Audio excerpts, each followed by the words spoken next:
நமது வேதாகமத்தில் அழுகையின் தீர்க்கதரிசி என்று அழைக்கப்பட்டவர் எரேமியா.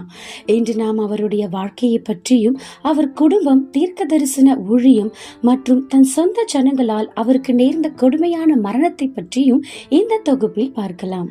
பழைய ஏற்பாட்டு காலத்தில் மிகவும் முக்கியமான தீர்க்கதரிசிகளுள் ஒன்றாக இருந்தவர் இந்த எரேமியா. எரேமியா என்பதற்கு தேவன் உயர்ந்தவர் என்று அர்த்தம். இவர் கிறிஸ்துவுக்கு முன் கிட்டத்தட்ட 650 ஆண்டுகளுக்கு முன் வாழ்ந்தவர். இவரது காலத்தில் இஸ்ரவேல் தேசம் அசிரியாவின் கட்டுப்பாட்டில் இருந்தது மற்றும் இவருடைய சமகால தீர்க்கதரிசிகளாக செப்பனியா, ஹாபக்குக், எசேக்கியேல் மற்றும் தானியேல் ஆகியோர் இருந்தனர். இப்பொழுது இவரது குடும்பத்தை பற்றி பார்ப்போம். எரேமியா ஒரு லேவி கோத்திரத்தான், ஆசாரிய வகுப்பை சேர்ந்தவர். இவர் தந்தையின் பெயர் இல்கியா. இவர்கள் குடும்பமாக ஆரோன் வம்சத்து ஆசாரியர்களுக்கு பென்யமின் கோத்திரத்தாரால் சுதந்திரமாக கொடுக்கப்பட்ட ஆனத்தோத் என்னும் ஊரில் வாழ்ந்து வந்தார்கள். இந்த ஆனத்தோத் எருசலேமுக்கு வடக்கே சுமார் 3 மைல் தொலைவில் உள்ளது. இவரது தந்தை பிரதான ஆசாரியனாக இருந்திருக்கலாம் என்று நம்பப்படுகிறது. இவருக்கு அசரியா மற்றும் கெமாரியா என்ற சகோதரர்களும் இருந்தனர். எரேமியாவுக்கு திருமணமாகவில்லை. தேவன், நீ விவாகம் பண்ண வேண்டாம், இவ்விடத்தில் உனக்கு குமாரத்திகளும் குமாரர்களும் வேண்டாம் என்று கட்டளையிட்டிருந்தார். எரேமியா அந்த கட்டளைக்கு கீழ்ப்படிந்து வாழ்ந்தார். ஆசாரிய வகுப்பில் பிறந்ததினால் எரேமியாவும் தன் சகோதரர்களைப் போல தானும் ஆசாரியனாய் இருப்பேன் என்று நினைத்திருந்தார். ஆனால் தேவனிடத்தில் வேறு திட்டம் இருந்தது.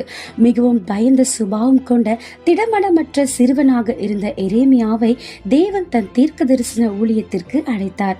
ஆம், எரேமியா தன்னுடைய 17 வயதில் தீர்க்கதரிசியாக அழைப்பை பெற்றார். யூத ராஜாக்களாகிய யோசியா, யோயாக்கிம், சிதேக்கியா ஆகிய ராஜாக்களுக்கு தீர்க்க தரிசனம் உரைத்தார். இவர் தீர்க்கதரிசியாக அழைக்கப்பட்ட பொழுது இவருக்கும் தேவனுக்கும் இடையே ஒரு பெரிய உரையாடலே இருந்தது. இவருடைய நாட்களில் யூத மக்கள் தேவனுடைய சொற்படி வாழவில்லை. இவ்வளவு ஏன், ராஜா முதல் சாதாரண மக்கள் வரை தேவன் வெறுக்கும் வேறே தெய்வங்களை வணங்கினார்கள். பரிசுத்த தேவாலயத்தில் இருக்கும் ஆசாரியர்கள் கூட தேவனுக்கு உண்மையா இருக்கவில்லை. இப்படிப்பட்டவர்களுக்கு சிறியவனான நான் என்ன தீர்க்க தரிசனம் சொல்வேன் என்று எரேமியா மிகவும் பயந்தார். தேவனை நோக்கி, என் ஆண்டவரே, நான் பேச அறியேன், சிறுபிள்ளையாக இருக்கிறேனே, என்னால் என்ன முடியும் என்று கலங்கினார்.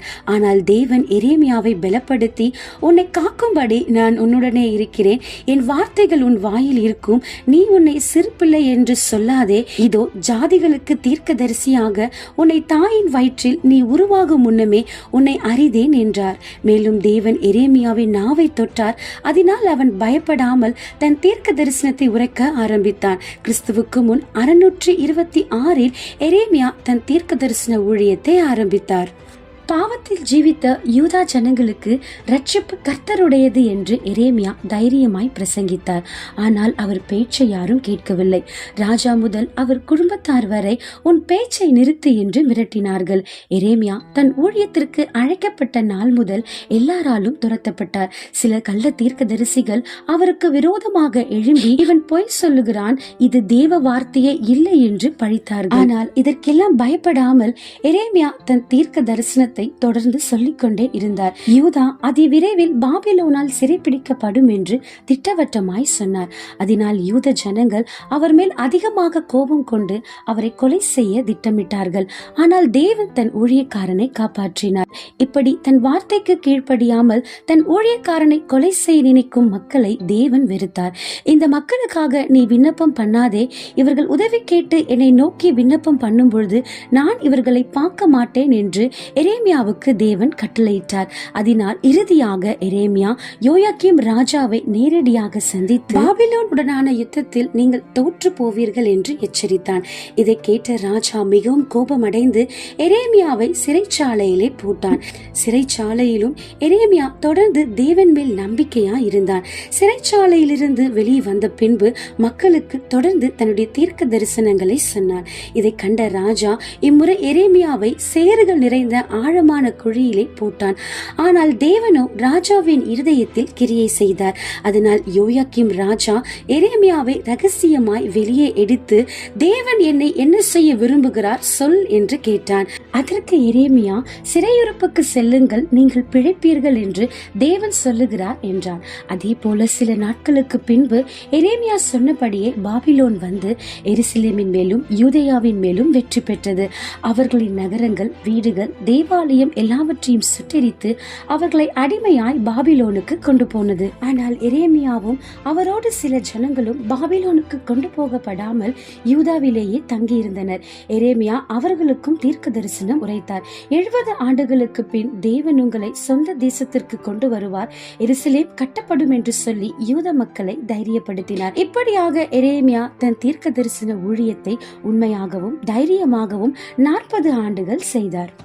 எரேமியா சொன்ன தீர்க்க தரிசனங்கள் எல்லாம் பாரூக் என்னும் எரேமியாவின் உதவியாளனை கொண்டு எழுத்து வடிவில் தோல் சுருளில் எழுதப்பட்டுள்ளது. அதுதான் இன்று நாம் வாசிக்கும் எரேமியா தீர்க்க தரிசன புத்தகம். 52 அதிகாரங்களை கொண்ட இந்த புத்தகம் எரேமியாவின் அழைப்பு, யூதாவின் வீழ்ச்சி, பிற தேசங்களின் வீழ்ச்சி, எருசலேமின் விழுகை பற்றிய பல தீர்க்க தரிசனங்களை உள்ளடக்கியுள்ளது. தேவனுடைய கோபாக்கினையை பற்றிய அநேக தீர்க்க தரிசனங்களை இப்புத்தகத்தில் பார்க்கலாம். இவர் மென்மையான தீர்க்கதரிசி ஆனபடியினால் யூதாவிற்காக இவர் கண்ணீரோடு புலம்பியவைகளை புலம்பல் புத்தகம் வெளிப்படுத்துகிறது. பழைய ஏற்பாட்டின் பெரிய தீர்க்க தரிசன புத்தகங்களுள் எரேமியாவும் ஒன்று.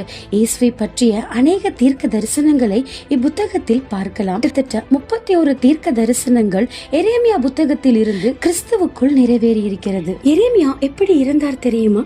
மீதமான சில ஜனங்களோடு எரேமியா யூதேயாவிலே தங்கி இருந்த பொழுது யோகனான் என்னும் படை வீரனால் விருப்பத்திற்கு மாறாக எல்லா ஜனங்களோடும் அகதியாக எகிப்திற்கு கொண்டு போகப்பட்டார். அங்கேயும் தேவனுடைய வார்த்தையை தைரியமாய் சொன்னபடியால் தன்னுடைய சொந்த ஜனங்களால் கல்லெறியப்பட்டு இரத்த சாட்சியாக இருந்தார்.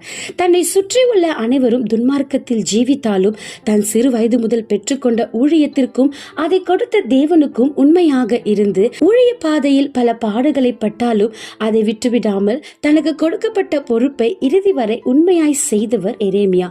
எனவே நாமும் கூட நம்மை சுற்றி என்ன நடந்தாலும் தேவன் மேல் நம்பிக்கையோடு அவர் நமக்கு தரும் பொறுப்பில் இறுதி வரை உண்மையாக இருக்க வாஞ்சிப்போமாக. ஏனெனில் ஒருவனும் உன் கிரீடத்தை எடுத்துக் கொள்ளாதபடி உனக்குள்ளதை பற்றி கொண்டிரு என்று வேதம் கூறுகிறதல்லவா? மேலும் பல வேதாகம தகவல்களுக்கு தமிழ் பைபிள் ஃபேக்ட் சேனலை சப்ஸ்கிரைப் செய்து கொள்ளுங்கள்.